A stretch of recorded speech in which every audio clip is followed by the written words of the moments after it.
A lo largo de la historia, han surgido diversas doctrinas que se alejan de la enseñanza bíblica, generando confusión y llevando a muchos por caminos equivocados. Entre ellas, se encuentran las creencias de los Testigos de Jehová, un grupo que ha rechazado y reinterpretado varias verdades esenciales del cristianismo. Desde negar la divinidad de Jesús, rechazar la persona del Espíritu Santo, hasta afirmar que el infierno no existe, sus doctrinas han sido motivo de gran debate teológico. Esto nos lleva a preguntarnos, ¿están realmente fundamentadas estas enseñanzas en la palabra de Dios o son doctrinas creadas por el hombre? Estimado oyente, en este video analizaremos 10 falsas enseñanzas de los Testigos de Jehová, algunas de las cuales quizá nunca hayas escuchado, pero que sin duda te sorprenderán. Antes de seguir, cuéntanos, ¿en tu país hay presencia de los Testigos de Jehová? Déjanos tu comentario y comparte tu experiencia. Empezamos.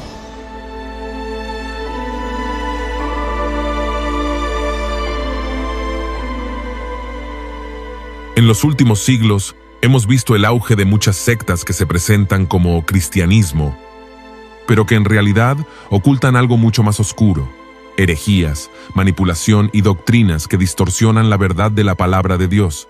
Por esta razón, estimado oyente, hoy quiero abordar un tema que considero fundamental compartir con ustedes. A través de este video, no pretendo juzgar a nadie, pues al final, es Dios quien juzgará a cada uno conforme a sus obras. Mi deseo es que la verdad de la palabra de Dios sea expuesta con amor, para que aquellos que han sido engañados puedan encontrar el camino al arrepentimiento y escapar de la condenación eterna, abrazando la salvación que Cristo ofrece. Y es precisamente el amor lo que nos motiva a hablar de estos temas, porque el amor genuino nos impulsa a predicar la verdad, a advertir sobre el peligro del error y a desear que nadie se pierda, sino que todos lleguen al conocimiento de la verdad. Dicho esto, en este video hablaremos sobre una de las sectas más extendidas en el mundo actual, los Testigos de Jehová. Antes de profundizar en sus enseñanzas, es importante reconocer un aspecto positivo de ellos. Los Testigos de Jehová deben ser admirados por sus esfuerzos evangelísticos. Probablemente no exista un grupo religioso que sea más fiel que los Testigos de Jehová en esparcir su mensaje.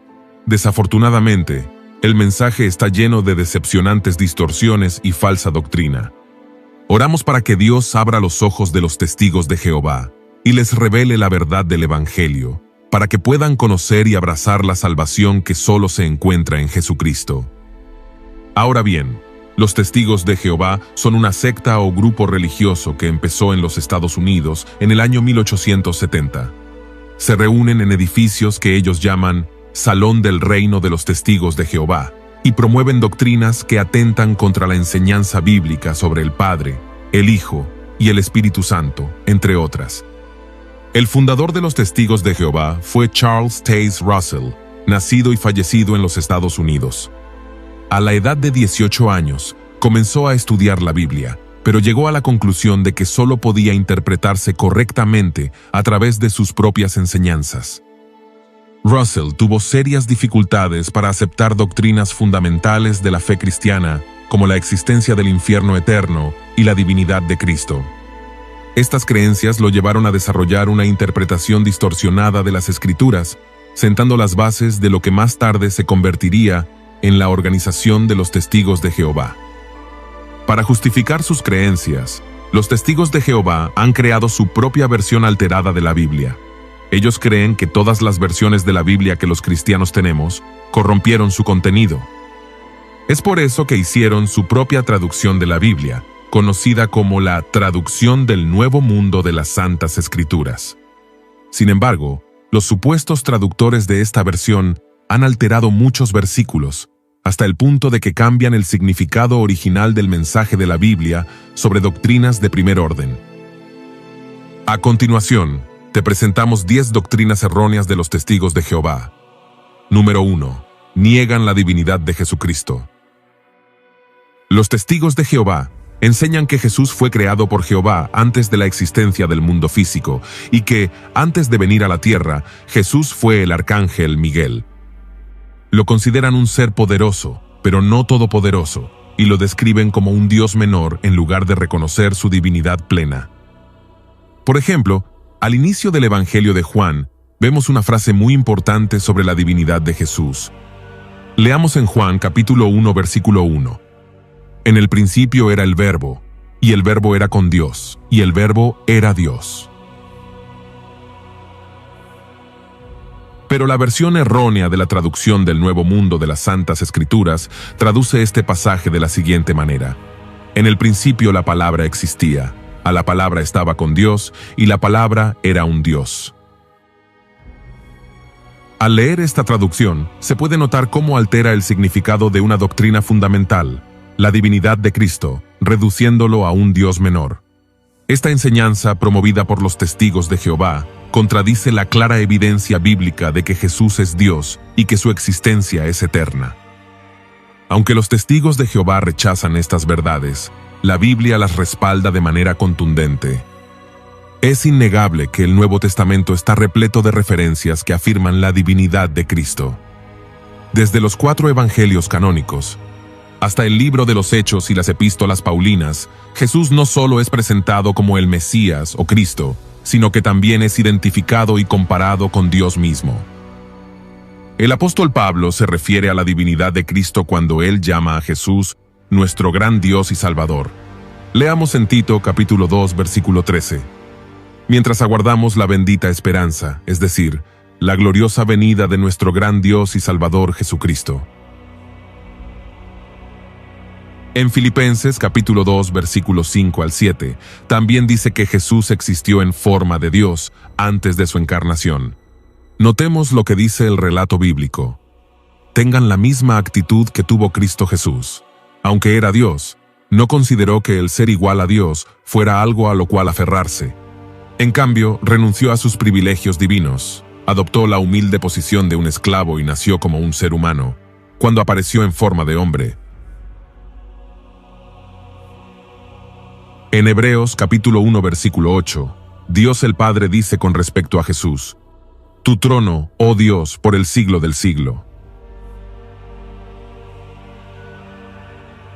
En el Evangelio de Juan, capítulo 1, versículo 3, y Colosenses capítulo 1, versículos 16 y 17, se hace referencia directa de Jesús como el Creador mismo. Aunque estas menciones directas son suficientes para demostrar que la Biblia afirma que Jesús es divino, podría resultar más poderoso un enfoque más indirecto. Jesús declaró su naturaleza divina en múltiples ocasiones. Él y Dios son uno, pues Jesús es Dios. Sanó enfermos, realizó milagros asombrosos, perdonó pecados y garantizó la vida eterna a muchos. Todo esto fue posible porque Él es Dios. Jesús se identificó a sí mismo y se presentó ante los demás como el Hijo de Dios. En el contexto bíblico, esta expresión afirma su divinidad. El título Hijo de Dios revela a Dios hecho carne en Jesús. Por esta razón, los judíos reaccionaban con enojo cuando Jesús hacía esta declaración. Notemos lo que dice en el Evangelio de Juan, capítulo 19, versículo 7. Los judíos le respondieron: Nosotros tenemos una ley, y según nuestra ley debe morir, porque se hizo a sí mismo Hijo de Dios. Para ellos, Jesús merecía la muerte porque se había igualado a Dios, o sea, había declarado ser Dios. Por otro lado, Jesús también afirmó ser el Yo Soy, usando el mismo nombre divino que Dios reveló a Moisés. Leamos en Juan capítulo 8, versículo 58. Jesús les dijo: de cierto os digo, antes que Abraham fuese, yo soy. Con esta dramática frase Jesús les dijo que Él era el eterno Dios, que existía no solo durante el tiempo de Abraham, sino antes de él, en la eternidad pasada. Jesús afirmó ser el gran Yo Soy, la voz del Dios del pacto de Israel revelada en la zarza ardiente. Esta es la tercera vez en este capítulo que Jesús utiliza la frase Yo Soy. La frase griega antigua es ego eimi, la cual era el mismo término utilizado en la traducción griega del Antiguo Testamento en el tiempo de Jesús para describir la voz en la zarza ardiente. Al utilizar la frase Yo Soy, Jesús utilizó un evidente título divino que le pertenecía solo a Yahvé, y fue interpretado así por los oyentes de Jesús. Yo soy era reconocido por los judíos como un título de deidad. Observemos cómo reaccionaron los judíos ante las palabras de Jesús. Leamos el versículo 59. Tomaron entonces piedras para arrojárselas. Esto demuestra que los líderes religiosos entendieron perfectamente lo que Jesús quiso decir. Él afirmó ser el Dios eterno, y ellos lo consideraron una blasfemia. Ellos sintieron que merecía la muerte e intentaron llevarlo a cabo en el momento. Por último, leamos en Colosenses capítulo 2, versículo 9. Porque en él habita corporalmente toda la plenitud de la deidad. Esta es una declaración muy directa y clara de la deidad del Señor Jesucristo, que no se podría haber declarado de una forma más categórica que esta. En Él, es decir, en Cristo, mora toda la plenitud, no simplemente una parte, sino la totalidad. Estimado oyente, podemos afirmar que la evidencia más contundente y definitiva de la divinidad de Jesús es su resurrección tras su crucifixión y muerte. Al vencer la muerte, Jesús demostró su autoridad sobre ella y confirmó la veracidad de todo su mensaje y enseñanzas.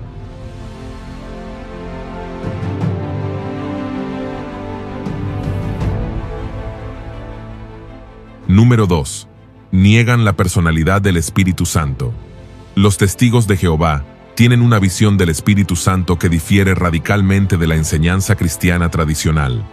Según su doctrina, el Espíritu Santo no es una persona ni parte de la Trinidad, sino la fuerza activa de Dios, un poder impersonal que Dios usa para ejecutar su voluntad en el cielo y en la tierra. Para ellos, el Espíritu Santo no tiene personalidad propia, inteligencia, ni voluntad independiente, sino que es simplemente el medio por el cual Dios influye en el mundo y en las personas. Los testigos de Jehová creen que el Espíritu Santo es comparable a la electricidad o el viento, algo que tiene efecto y poder, pero que no es un ser personal. Por esta razón, rechazan la idea de que el Espíritu Santo pueda ser adorado, orado, o que tenga atributos divinos como la omnisciencia o la omnipresencia. Además, en su versión de la Biblia, la traducción del Nuevo Mundo, han modificado varios pasajes donde se menciona al Espíritu Santo para reforzar su creencia de que se trata de una fuerza impersonal. Sin embargo, esta enseñanza contradice la Biblia, que presenta al Espíritu Santo como un ser personal con emociones, voluntad e inteligencia. Por ejemplo, en Efesios capítulo 4, versículo 30 leemos: «Y no contristéis al Espíritu Santo de Dios, con el cual fuisteis sellados para el día de la redención». Aquí vemos claramente que el Espíritu Santo tiene personalidad, es una persona, tiene cualidades de una persona, piensa, razona, habla y oye. Se le puede resistir, se le pueden apagar sus dones y también se le puede enojar. Aquí, el apóstol Pablo dice que se le puede contristar por la infidelidad de los miembros del cuerpo de Cristo.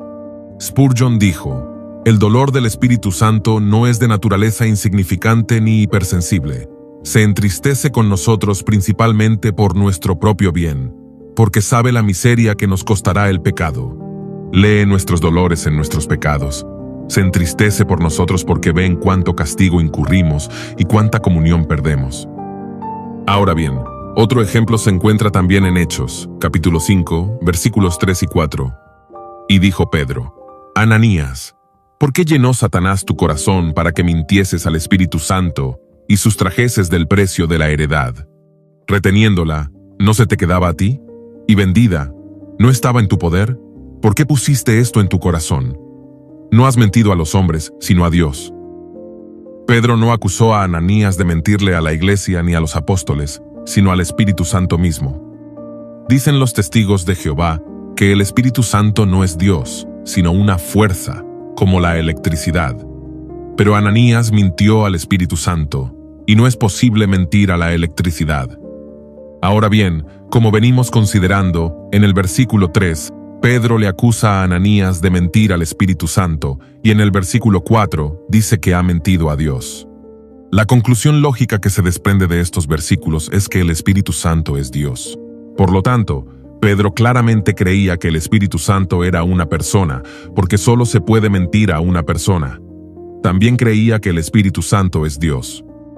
En conclusión, la doctrina de los testigos de Jehová sobre el Espíritu Santo lo define únicamente como una fuerza, negando su divinidad y su función en la salvación y transformación de los creyentes.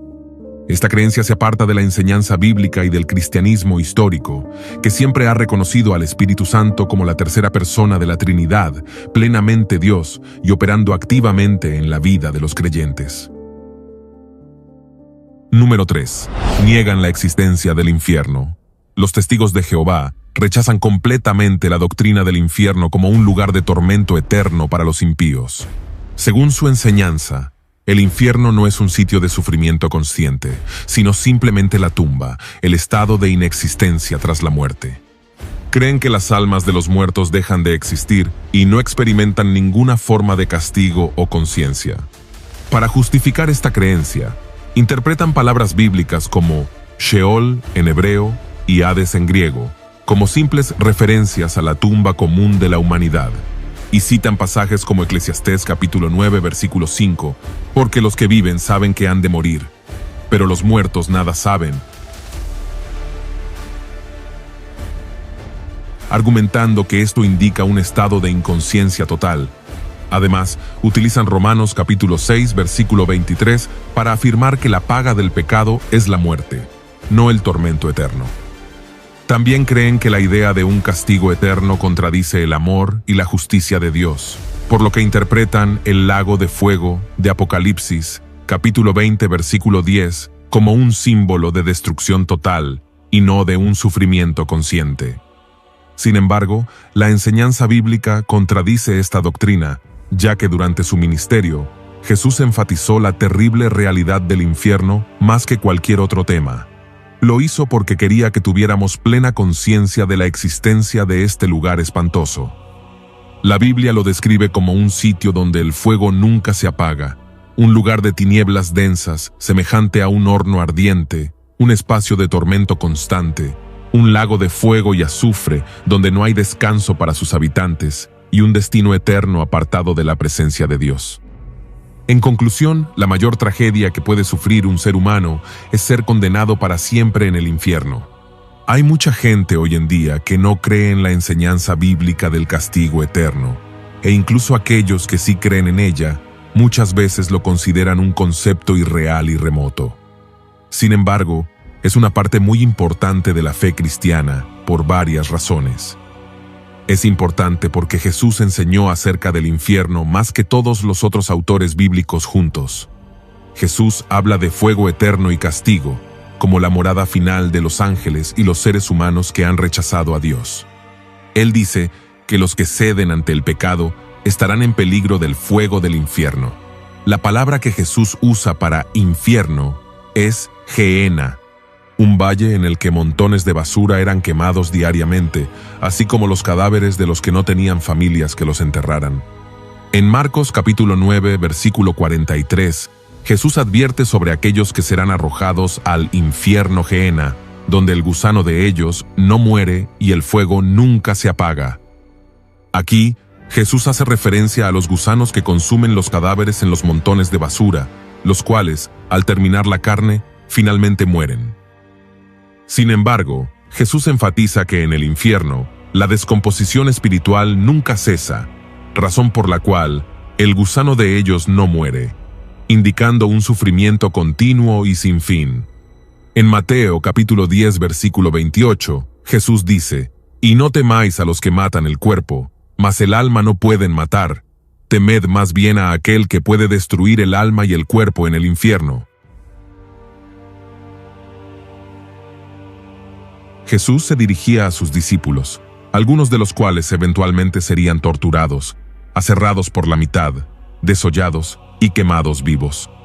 Sin embargo, les dejó claro que todo ese sufrimiento terrenal no se comparaba con la realidad del infierno. Para Jesús, el infierno era un lugar real, tanto que afirmó que, después del día del juicio, las personas lo experimentarían en sus propios cuerpos. No es solo un lugar de tormento físico, sino también de angustia y miseria espiritual. En Lucas capítulo 16 versículos 19 al 31, encontramos una narración detallada sobre los tormentos que se sufren en el lugar de tinieblas, conocida como la historia del rico y Lázaro. En este relato, se nos dice que el rico descendió al Hades, término griego que significa lugar de los muertos, y cuyo equivalente en hebreo es Seol, ambos utilizados en la Escritura como sinónimos del infierno. En estos versículos podemos ver algunos de los tormentos que aguardan a quienes sean condenados a este lugar aterrador. En primer lugar, las necesidades físicas continúan en ese lugar: el hambre, cansancio, sed, entre otras, sin poder satisfacerse. Notemos lo que dice en el versículo 24 del capítulo 16 de Lucas. Padre Abraham, ten misericordia de mí, y envía a Lázaro para que moje la punta de su dedo en agua y refresque mi lengua. En segundo lugar, el dolor físico de las quemaduras se experimentará sin descanso. Citemos nuevamente el versículo 24, porque estoy atormentado en esta llama. En tercer lugar, los recuerdos de nuestra vida nos atormentarán. Leamos en el versículo 25, pero Abraham le dijo: Hijo, acuérdate que recibiste tus bienes en tu vida, y Lázaro también males, pero ahora éste es consolado aquí, y tú atormentado. En cuarto lugar, la angustia por los familiares y amigos que aún no han muerto y no son salvos. Notemos lo que dice los versículos 27 y 28.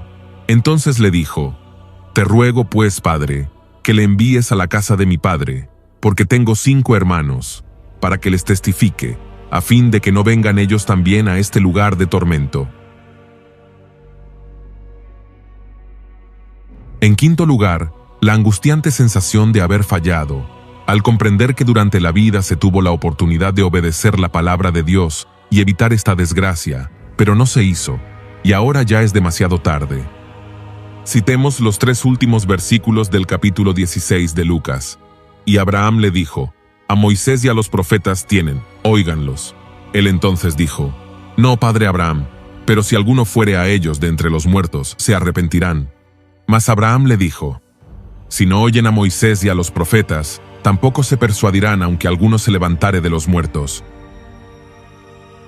Estimado oyente, si Jesús, el Señor del amor y el autor de la gracia, habló del infierno más que cualquier otra persona y lo describió de una manera más vívida y aterradora, entonces debemos reconocer que es una verdad fundamental. La Biblia menciona el infierno y nos advierte sobre él. No es un concepto figurado, un símbolo o una metáfora, sino un lugar real y existente. El infierno es el destino de aquellos que eligen vivir lejos de Dios y rechazan su voluntad. El pecado nos separa de Él, y la consecuencia del pecado es la muerte eterna. Dios, en su justicia perfecta, no puede ignorar ni dejar el pecado sin castigo. Desde una perspectiva física, la Biblia describe el infierno como un lago de fuego y azufre. Podemos imaginarlo como un lugar de tormento insoportable, con un calor abrasador y un hedor insoportable, del cual no habrá posibilidad de escape ni esperanza de liberación. En el aspecto espiritual, el infierno será un sitio de absoluta oscuridad, porque quienes estén allí estarán completamente apartados de Dios por toda la eternidad. No tendrán más oportunidad de escuchar su palabra, arrepentirse o recibir su perdón. Será un castigo eterno, pues el infierno no tiene final. La única manera de evitar esta condena es a través de la fe en Jesucristo. Si lo rechazamos, no habrá escapatoria del juicio venidero. Amar el pecado y despreciar a Jesús solo nos conducirá a la perdición eterna. Acepta hoy el regalo de Dios y recibe la certeza de la vida eterna. Número 4. Niegan la resurrección corporal de Jesús.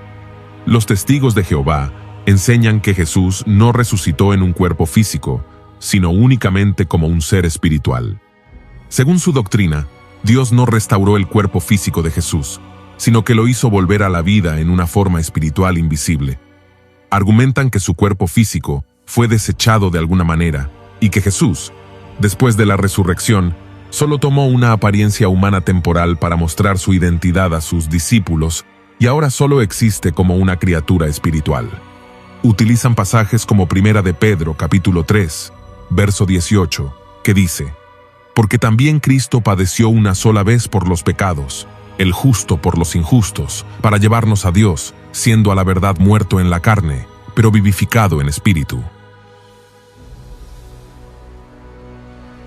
También señalan que en varias apariciones después de su resurrección, los discípulos no lo reconocieron de inmediato, lo que interpretan como evidencia de que Jesús no tenía un cuerpo físico real, sino que tomaba diferentes formas. Ahora bien, veamos la refutación bíblica y teológica. La doctrina de los testigos de Jehová contradice múltiples enseñanzas bíblicas que afirman que la resurrección de Jesús fue corporal y física, no meramente espiritual. En primer lugar, Jesús mismo declaró que tenía carne y huesos después de su resurrección.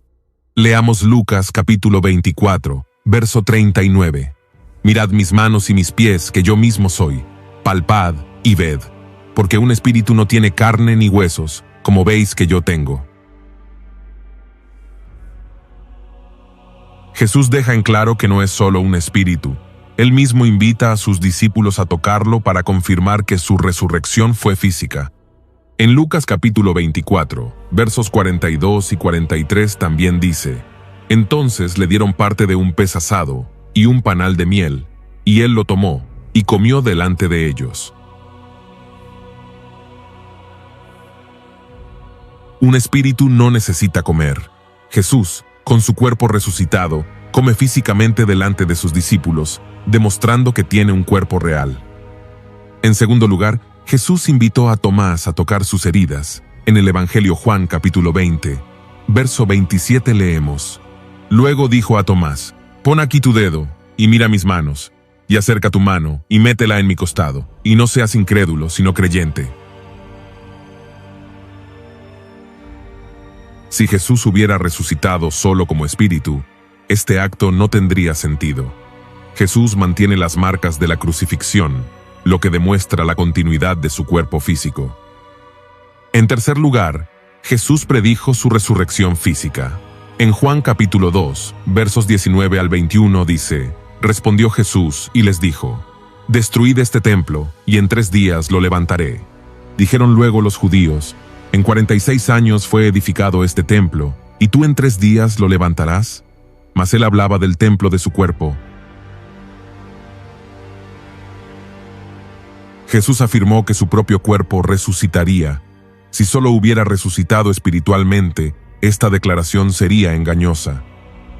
En cuarto lugar, los apóstoles testificaron la resurrección corporal de Jesús. En Hechos capítulo 2, verso 31 dice lo siguiente: Viéndolo antes, habló de la resurrección de Cristo, que su alma no fue dejada en el Hades, ni su carne vio corrupción. Pedro enfatiza que el cuerpo de Jesús no quedó en la tumba ni se descompuso, sino que resucitó. En 1 Corintios capítulo 15, versos 3 al 6, Pablo menciona que Jesús se apareció a más de 500 personas después de su resurrección. Si Jesús solo hubiera resucitado como espíritu, esta afirmación carecería de sentido, ya que los espíritus no pueden ser vistos de manera tangible por tantas personas. Pablo dejó en claro que la resurrección de Jesús es la base del cristianismo. Si Jesús solo resucitó espiritualmente, entonces su victoria sobre la muerte no sería completa. En quinto lugar, Jesús ascendió al cielo con su cuerpo glorificado. En Hechos capítulo 1, versos 9 al 11 dice: Y habiendo dicho estas cosas, viéndolo ellos, fue alzado, y le recibió una nube que le ocultó de sus ojos. Y estando ellos con los ojos puestos en el cielo, entre tanto que él se iba, he aquí se pusieron junto a ellos 2 varones con vestiduras blancas, los cuales también les dijeron: Varones Galileos, ¿por qué estáis mirando al cielo? Este mismo Jesús, que ha sido tomado de vosotros al cielo, así vendrá como le habéis visto ir al cielo. Jesús ascendió físicamente al cielo, y los ángeles afirman que regresará de la misma manera.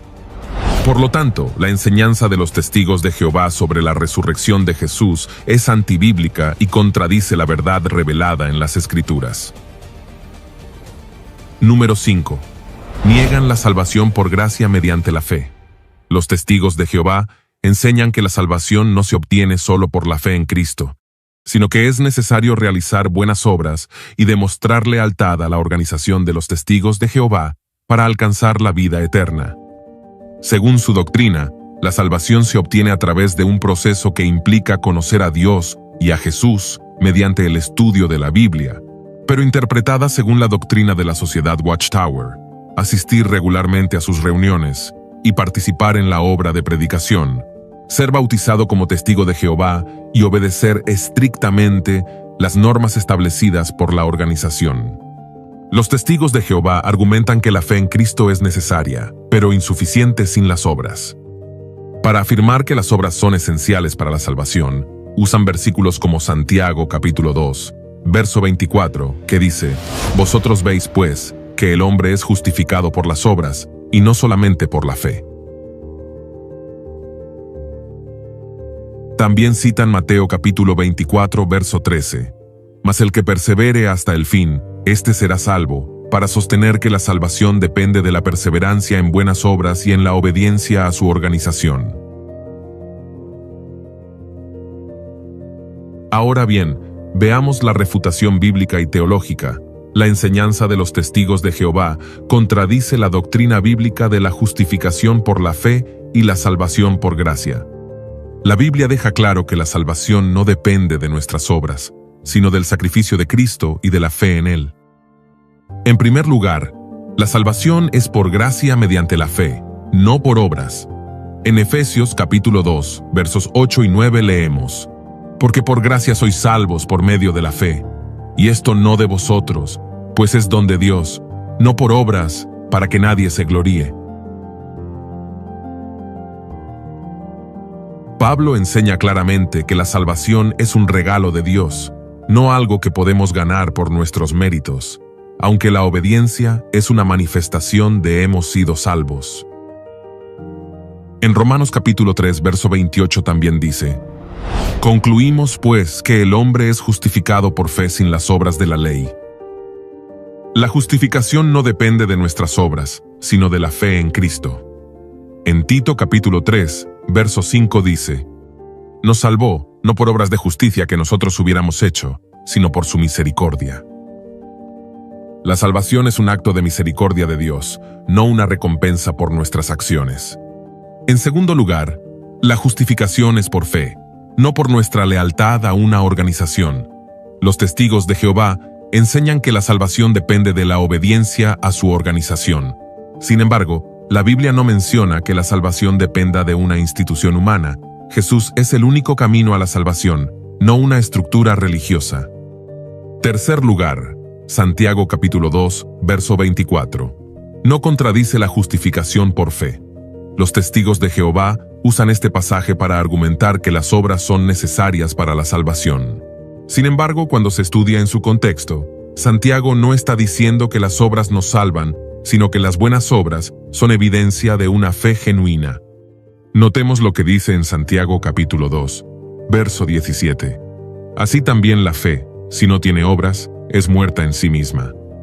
Santiago no dice que las obras nos salvan, sino que una fe verdadera se manifiesta en acciones.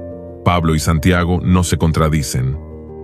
Pablo enfatiza cómo se recibe la salvación, por fe, mientras que Santiago enfatiza cómo se demuestra una fe auténtica, por las obras. En cuarto lugar, la perseverancia no significa que las obras salvan. Los testigos de Jehová citan Mateo capítulo 24, verso 13. «Mas el que persevere hasta el fin, éste será salvo», para argumentar que la salvación depende de nuestras obras. Sin embargo, este versículo habla de la perseverancia de los creyentes en medio de la tribulación, no de la salvación por obras.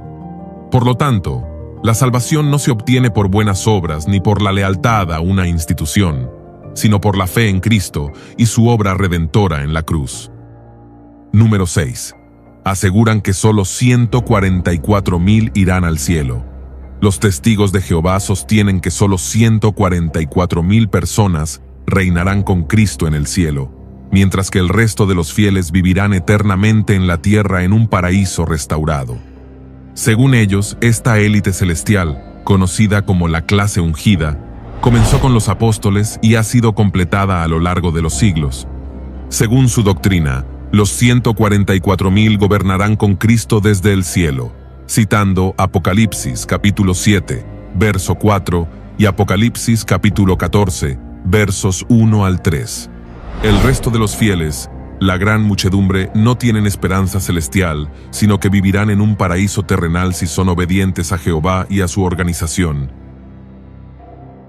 El acceso al cielo ya está cerrado, pues creen que el número de 144,000 se ha completado en la actualidad, con excepción de unos pocos ungidos que aún viven.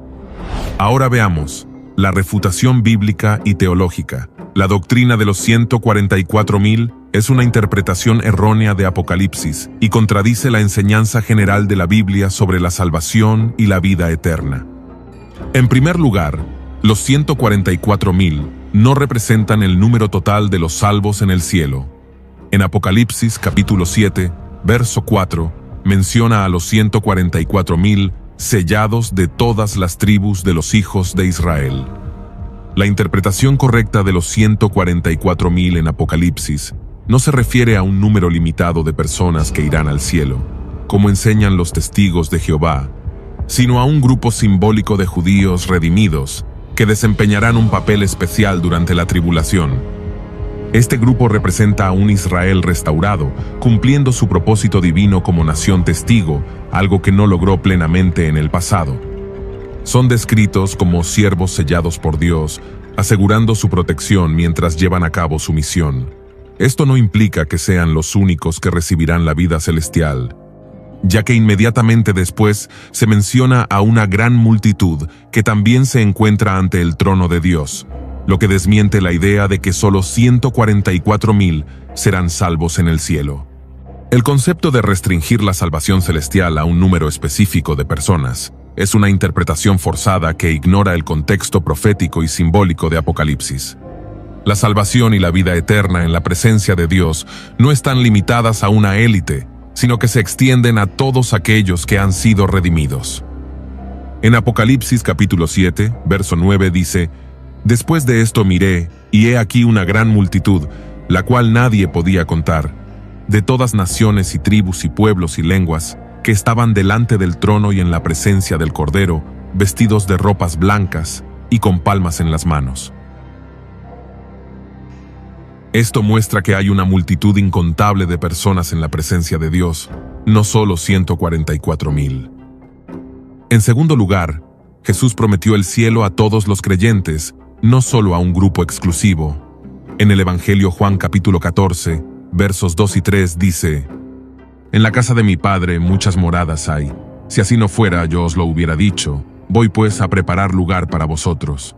Y si me fuere y os preparare lugar, vendré otra vez, y os tomaré a mí mismo, para que donde yo estoy, vosotros también estéis». Jesús no estableció un número limitado de lugares en el cielo, sino que preparó moradas para todos los creyentes. En tercer lugar, la recompensa celestial no está restringida a un grupo selecto.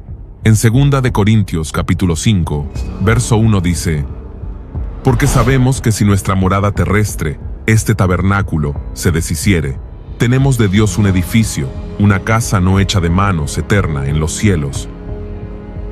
Pablo no dice que solo algunos cristianos tengan esta esperanza celestial, sino que es para todos los creyentes. En cuarto lugar, la Biblia no enseña una división entre creyentes celestiales y terrenales. Los testigos de Jehová enseñan que solo un pequeño grupo reinará con Cristo en el cielo, mientras que el resto de los fieles vivirán en la tierra. Sin embargo, la Biblia enseña que todos los creyentes formarán parte del reino celestial. En Efesios capítulo 2, verso 6 leemos: «Y juntamente con Él nos resucitó, y asimismo nos hizo sentar en los lugares celestiales con Cristo Jesús». Esto se dice de todos los creyentes, no solo de un grupo especial. Todos los creyentes son herederos con Cristo, lo que contradice la idea de que solo 144,000 reinarán con Él. Por lo tanto, la idea de que solo 144,000 irán al cielo es una interpretación incorrecta y limitante de la promesa de salvación en Cristo. Número 7. Niegan la Trinidad. Los testigos de Jehová rechazan la doctrina de la Trinidad y afirman que esta creencia es una enseñanza pagana que fue adoptada por el cristianismo en el siglo IV, en el Concilio de Nicea, en el año 325 después de Cristo. Según su interpretación, el único Dios verdadero es el Padre, a quien llaman Jehová, y sostienen que Jesús es un ser creado, no es Dios, sino la primera creación de Jehová. Identifican a Jesús con el arcángel Miguel antes de su encarnación. Creen que fue el agente mediante el cual Dios creó el universo, pero no es eterno ni igual al Padre. Para ellos, el Espíritu Santo no es una persona, sino la fuerza activa de Dios, similar a la energía que Dios usa para llevar a cabo su voluntad. Niegan que tenga voluntad propia o que posea atributos personales como inteligencia, emociones o capacidad de tomar decisiones. La Trinidad no es bíblica.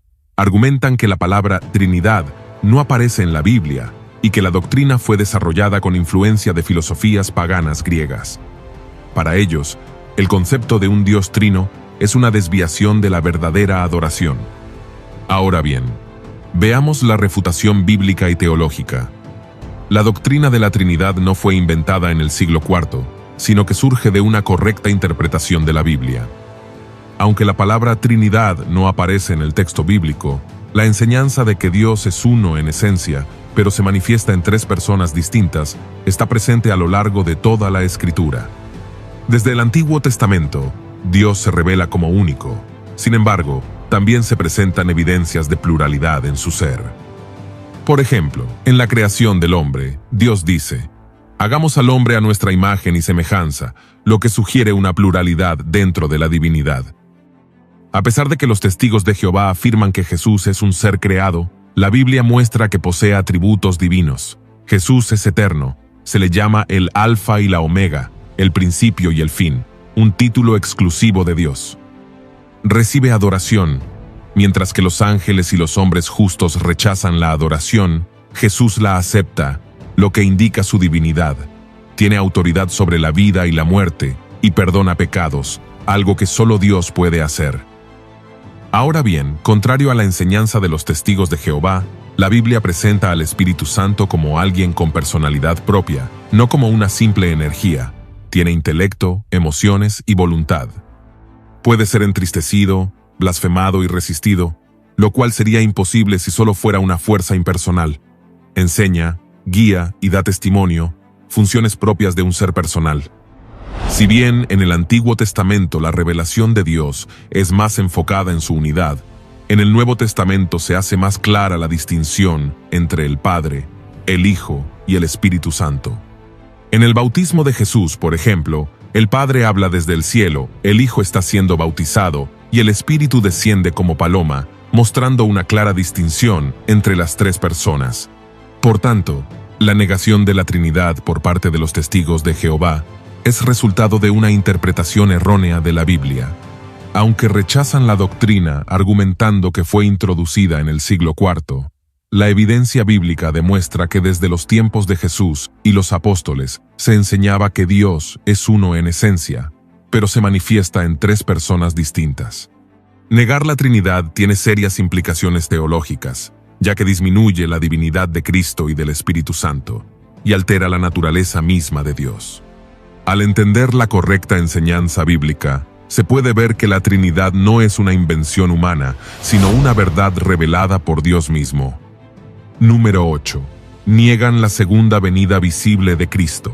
Los testigos de Jehová afirman que Jesús regresó invisiblemente en 1914 y que desde entonces ha estado gobernando desde los cielos.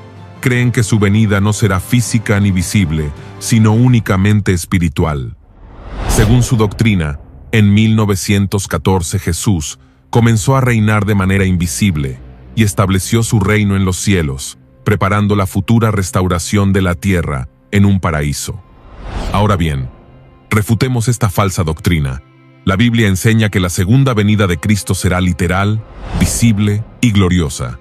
La Escritura describe este evento como un regreso donde todo ojo le verá, y ocurrirá con gran poder. Cuando Jesús ascendió al cielo, los ángeles aseguraron que volvería de la misma manera en que se fue, es decir, de forma corporal y visible. La creencia de un retorno invisible contradice las claras afirmaciones bíblicas sobre su venida en gloria. Además, la historia muestra que en 1914 no ocurrió ningún evento que confirmara la supuesta entronización de Cristo en los cielos ni su gobierno sobre la tierra. Número 9.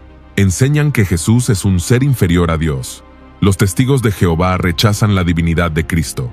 Enseñan que Jesús fue la primera creación de Dios y lo identifican con el arcángel Miguel antes de venir a la tierra.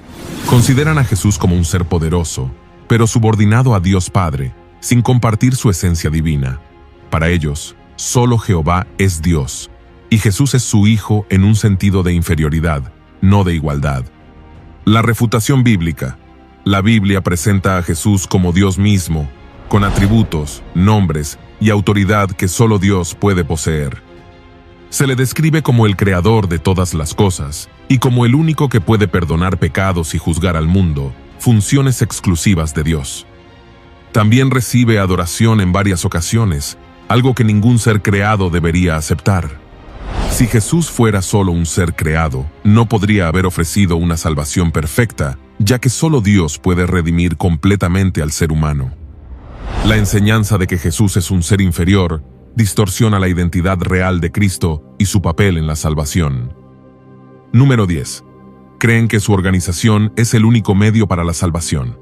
Los testigos de Jehová sostienen que la salvación solo es posible dentro de su organización. Afirman que fuera de la sociedad Watchtower no hay esperanza de vida eterna. Para ser salvo, una persona debe conocer a Dios y a Jesús mediante el estudio de la Biblia, pero interpretada exclusivamente según las enseñanzas de la Watchtower. Ahora bien, la Biblia enseña claramente que la salvación no depende de formar parte de una organización humana, sino que es un regalo de la gracia de Dios, recibido por medio de la fe en Jesucristo. En ningún momento Jesús afirmó que la salvación llegaría a través de una institución terrenal. Al contrario, declaró que Él mismo es el único camino hacia el Padre. No hay fundamento bíblico que respalde la idea de que Dios haya designado a una organización específica como el único medio para redimir a la humanidad. Además, afirmar que una entidad religiosa es el canal exclusivo de Dios implica otorgarle una autoridad superior a la palabra divina, lo que desvirtúa el papel central de Cristo en la fe cristiana.